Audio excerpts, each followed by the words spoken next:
be the spokesperson for India, that is Bharat. Hello future leaders and welcome to Unacademy. मेरा नाम है युवराज सिंह शेखावत। अब आप screen पे जो शख्स देख पा रहे हैं, इनका नाम है रॉबर्ट लॉ और ये एक ब्रिटिश एमपी हैं, यानी ये मेंबर ऑफ पार्लियामेंट हैं यूके के अंदर। और इनकी एक पोस्ट इतनी ज्यादा वायरल हो रही है जिसके बाद में इनको काफी सारा बैकलैश फेस करना पड़ रहा है, खासकर चाहे से इंडियंस हों या पाकिस्तानीज। अब वो इंडियंस या पाकिस्तानीज यूके में रहते हैं या फिर इंडिया में रहते हैं या पाकिस्तान में रहते हैं, हर तरफ से इन्हें बैकलैश फेस करना पड़ रहा है। लेकिन कंटेक्स्ट क्या है, मतलब ऐसा क्या इन्होंने कह दिया जिसके बाद में इन्हें इतना बैकलैश फेस करना पड़ा। अब यहां पे आप एक्चुअल इनकी पोस्ट देख सकते हैं जहां पे ये कहते हैं कि आई डोंट बिलीव कि हमने पिछले कई दशकों से मिलियंस ऑफ इंडियंस और पाकिस्तानीज को इंपोर्ट किया और उन्होंने हमारे देश की वो जॉब्स ली जो अनएम्प्लॉयड ब्रिटिशर्स के पास में जानी चाहिए। और अब ये सिचुएशन बद से बदतर हो रही है। और खास बात आपको पता है इन्होंने क्या कही? अगर आपको लगता है कि मैं रेसिस्ट हूं तो मुझे इससे कोई प्रॉब्लम नहीं है। If that makes me a racist then so be it. और फिर दर्जनों आर्टिकल पब्लिश किए जाते हैं, अलग अलग मीडिया हाउसेस इसको कवर करते हैं। और खास बात आप ये समझेंगे ना, सिर्फ इनकी ये एक पोस्ट नहीं थी, इन्होंने पहले भी काफी बार ऐसी पोस्ट की है और एक और पोस्ट की है जिसमें आधी पोस्ट के ऊपर मुझे कोई भी सच्चाई नजर नहीं आती, कोई जस्टिफिकेशन नहीं मिलता। और मैं बताऊंगा कि कितनी सच्चाई है, कितना जस्टिफिकेशन है। क्या सिर्फ इनके स्टेटमेंट पे एक बवाल खड़ा हो जाना चाहिए? क्या हम गुस्से में आ जाएं? क्या हम एंग्री हो जाएं? हमारे इमोशंस फ्रस्ट्रेटेड हो जाएं? खासकर जब कोई आता है, किसी का मन करता है वो इंडियंस को ट्रोल करने लगता है, इंडियंस को बैश करने लगता है, चाहे से वो यूएस के प्रेसिडेंट ही क्यों ना हो। इंडिया को आप हेलहोल बोल देंगे, यानी कि नरक जैसी कंट्री। फिर उसके बाद में आप हमारे प्रधानमंत्री को कुछ बोल देंगे, आप हमारी अर्थव्यवस्था को कुछ बोल देंगे कि ये तो डेड इकोनॉमी है। जब हम हमारी फॉरेन पॉलिसी के तहत चाइना और रशिया के साथ में ग्रुपिंग बनाने जाएंगे तब आप बोल देंगे कि हम चाइना की गोद में जाके बैठे हैं। जब आपका मन किया आपने हमें बैश किया, आपने हमें ट्रोल किया और अब ये ट्रेंड बन चुका है। और अगेन इन ट्रेंड्स को काउंटर करना बहुत जरूरी है। और काउंटर सिर्फ इसलिए नहीं कि इंडियंस को कैसे बोल दिया, पाकिस्तानीज को कैसे बोल दिया, हमारी इकोनॉमी को ऐसे कैसे बोल दिया। Is it a reality? क्या ये सच में ऐसा हो रहा है? और अगर सच में ऐसा है तो फिर हमें इंप्रूव करने की जरूरत है। लेकिन सच में अगर ऐसा नहीं है तो हमें इन्हें चैलेंज करने की जरूरत है, इनके नैरेटिव को काउंटर करने की जरूरत है। और वो सबसे अहम है और ये हमारा भी दायित्व है और इवन गवर्नमेंट का भी दायित्व है इनको कॉल आउट करना। और आपको पता है अभी ये क्यों हो रहा है। इंडियंस हर जगह जा रहे हैं, हर जगह अच्छा परफॉर्म कर रहे हैं, पर कैपिटा इनकम अच्छी है, एजुकेशन बहुत अच्छी है, हार्ड वर्किंग है, तो definitely countries people will get jealous, वो फ्रस्ट्रेटेड भी होंगे। और इसी के बारे में इन्होंने बात भी करी क्योंकि ये भी फ्रस्ट्रेटेड है, उसके पीछे मैं रीजन बताऊंगा। लेकिन दूसरी पोस्ट आप देखिए, इन्होंने कहा कि जब भी मैं यूके में विजिट करता हूं और डिफरेंट डिफरेंट स्टेट्स में जाता हूं, डिफरेंट डिफरेंट पार्ट्स में जाता हूं, तो मुझे ऐसा लगता है कि मुझे किसी और देश में ट्रांसपोर्ट कर दिया गया है। बिल्कुल अलग नजारे होते हैं जो कभी भी मैं सोच भी नहीं सकता, इमेजिन भी नहीं कर सकता कि क्या इंग्लैंड ऐसा बनेगा। और फिर ये कहते हैं कि एक्सीडेंट से नहीं हुआ है, ये एक विलफुल डिसीजन था, ये हमने डिसीजन लिया है, चाहे वो लेबर पार्टी हो, रिफॉर्म पार्टी हो, कंजर्वेटिव पार्टी हो। और अगेन ये दूसरी पार्टी से बिलोंग करते हैं, that's why he is targeting these parties. और पार्टीज को ही नहीं टारगेट कर रहे हैं, ये इंडियंस को भी टारगेट कर रहे हैं और सबको टारगेट कर रहे हैं। उसके पीछे रीजन क्या है उसके बारे में बात करेंगे। पर उससे पहले अन अकेडमी आपके लिए लेके आया, अगर आप यूपीएससी प्रिपरेशन करना चाहते हैं 27-28 में, तो हम आपके लिए लोएस्ट प्राइस एवर 16,999, जिसमें आपको 12 महीने का फ्री एक्सटेंशन मिलेगा। अगर आप 12 महीने का कोर्स खरीदते हैं तो आपको 12 महीने, जो अगले 12 महीने होंगे, वो फ्री ऑफ कॉस्ट होंगे। तो अगर आप कॉलेजेस में हैं, आप 2 साल की तैयारी करना चाहते हैं, तो आप हमारे साथ जुड़ सकते हैं। डिस्क्रिप्शन में आपको लिंक मिल जाएगा, आप मेरा कोड यूज कर सकते हैं YUVI50। आप समझते हैं कि इन्होंने ये स्टेटमेंट क्यों दिया है, इस स्टेटमेंट में कितनी सच्चाई है और हम कर क्या सकते हैं। मतलब क्या ये जेन्युइनली जो स्टेटमेंट दे रहे हैं वो सच में है, या फिर अगेन जैसा वो फ्रस्ट्रेशन से निकला हुआ स्टेटमेंट, जेलेसी से निकला हुआ स्टेटमेंट, वैसा हमें स्टेटमेंट देखने को मिलता है। पहली चीज आपको ये समझनी पड़ेगी, इंग्लैंड का जो पूर्वी हिस्सा है, ईस्टर्न इंग्लैंड, वहां पे आपको ग्रेट यारमाउथ करके एक जगह मिल जाएगी और ये एक कॉन्स्टिट्यूएंसी है जहां से ये आते हैं या इस कॉन्स्टिट्यूएंसी को ये रिप्रेजेंट करते हैं। अब पहली चीज आप समझिए कि 2021 का जब यूके सेंसस आता है तो इस कॉन्स्टिट्यूएंसी में लगभग 99,000 लोग रहते हैं और उसमें से सिर्फ 907 लोग ऐसे हैं जो इंडियन और पाकिस्तानी ओरिजिन के हैं। मतलब less than 1% of the population of this great Yarmouth is of Indian and Pakistani origin.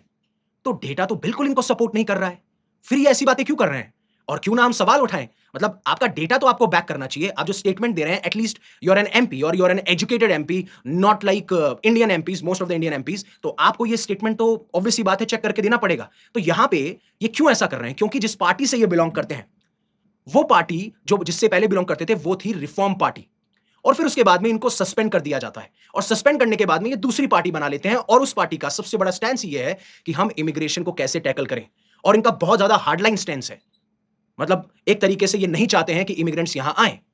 अब आप मुझे समझाइए कि अगर किसी के पास में लीगल डॉक्यूमेंट्स हैं, वैलिड डॉक्यूमेंट्स हैं, आपकी कंट्री वीजा एक्सपेंड कर रही है और वीजा देती है, अलाउ करती है, तो क्यों नहीं आएंगे वो लोग?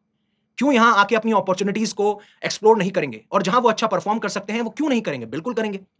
लेकिन फिर जब डेटा मैच नहीं कर रहा, लीगली सब कुछ सही है, तो आप ये इश्यू रेज क्यों कर रहे हो? इसके पीछे दूसरा कारण है अनएम्प्लॉयमेंट रेट। अगर आप यूके का नेशनल एवरेज देखेंगे, so that is around 5.4%। But जिस कॉन्स्टिट्यूएंसी को ये रिप्रेजेंट करते हैं, वहां पे आपको देखने को मिलेगा अनएम्प्लॉयमेंट रेट 9.8%। अब आपको यह देखना है कि 9.8% अनएम्प्लॉयमेंट क्यों है? क्या ऐसे रीजन है? कौन-कौन से ऐसे एरियाज हैं जहां पे ब्रिटिशर्स को एम्प्लॉय किया जा सकता है? उनको नौकरी दी जा सकती है, रोजगार दिया जा सकता है। कौन सी ऐसी रुकावटें हैं जो शायद हमें नेशनल एवरेज से ऊपर रख रही है when it comes to unemployment rate, उस पे काम किया जा सकता है।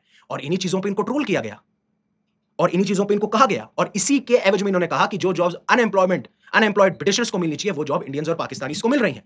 और ऐसा नहीं है। पहले भी इन्होंने बार-बार क्रिटिसाइज किया है। एक बार तो इन्होंने यह कह दिया था कि ब्रिटेन बनाया गया है ब्रिटिशर्स के लोगों के द्वारा, उन्हीं के मेन और उन्हीं के वुमेन के द्वारा, और किसी का योगदान नहीं है। और उस टाइम पे भी इन्हें काफी सारा बैकलैश देखने को मिला था। और जिस पार्टी की मैं बात कर रहा हूं, अब इस पार्टी से बिलोंग करते हैं, उस पार्टी का नाम है रिस्टोर ब्रिटेन पार्टी, जिसका बहुत बड़ा स्टांस है इमिग्रेशन को लेके।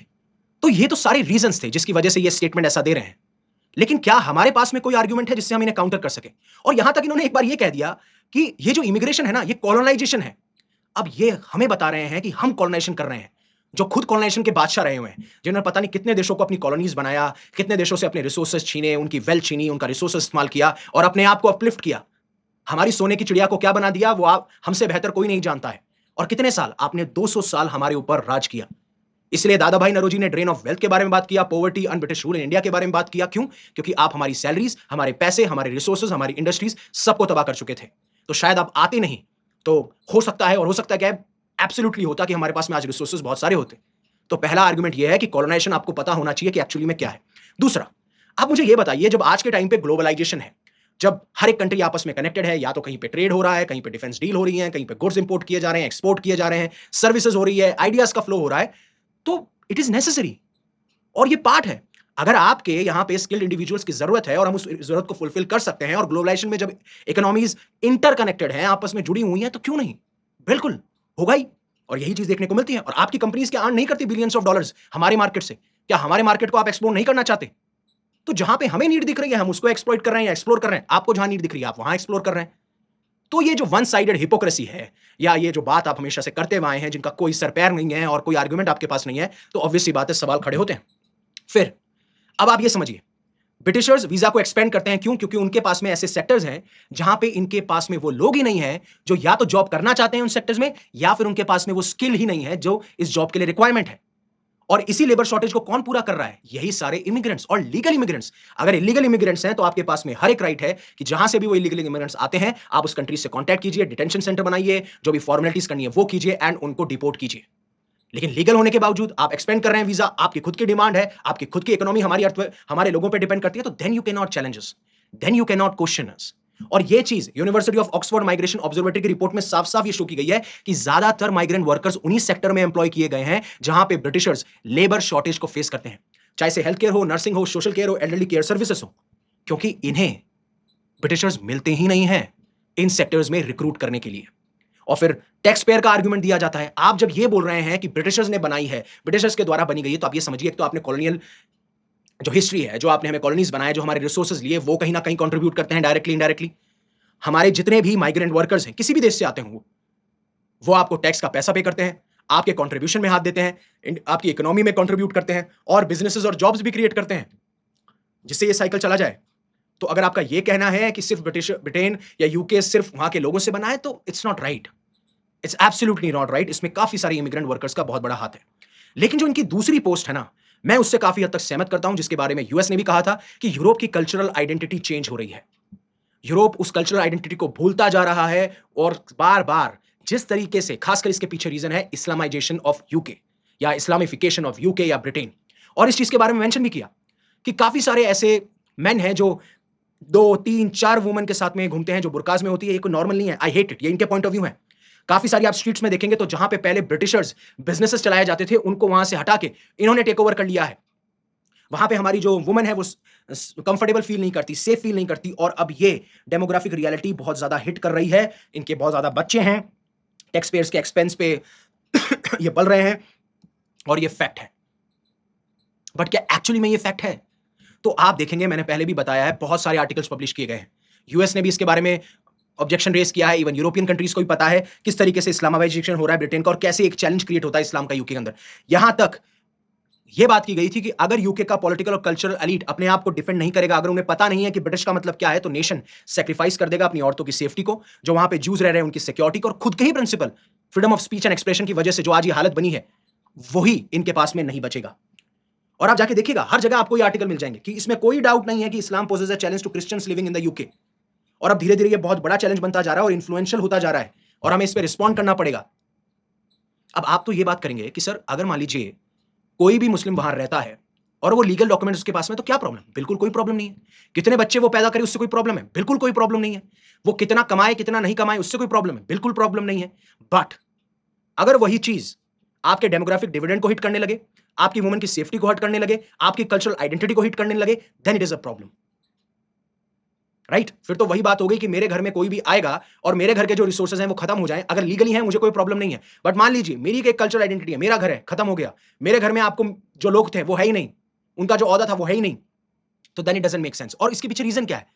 इसके पीछे रीजन ये है कि इवन यहां के फॉर्मर होम सेक्रेटरी कहते हैं कि ट्रुथ ये है कि जो ये इस्लामिस्ट हैं, ये जो एक्सट्रीमिस्ट हैं, या जो एंटी सेमाइट्स हैं, जो जूस से नफरत करते हैं, इन्होंने हर एक पार्टी को बुली किया है।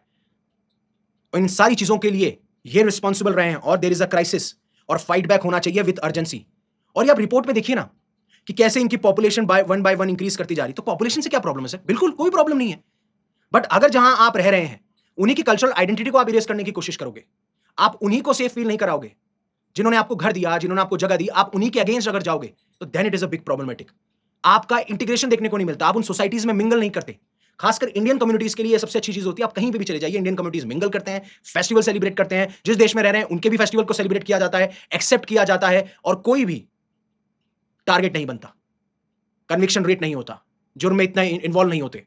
और सर्वे ने साफ साफ ये फाउंड किया, आप शॉकिंग चीज देखिए, जो मुस्लिम्स यूके में रह रहे हैं, 96% ऑफ मुस्लिम्स ये बिलीव करते हैं कि 9/11 का अटैक अलकायदा ने किया ही नहीं है। Now is it a joke? और यहां तक एक सर्वे में यह कहा गया है, साफ साफ लिखा जाता है, the survey found that 96% of British Muslim believe that the attacks of 9/11 were not carried out by al Qaeda. उनका मानना यह है कि किसी और ने किया है, ये पता नहीं किसने किया है, लेकिन हम अलकायदा ने नहीं किया।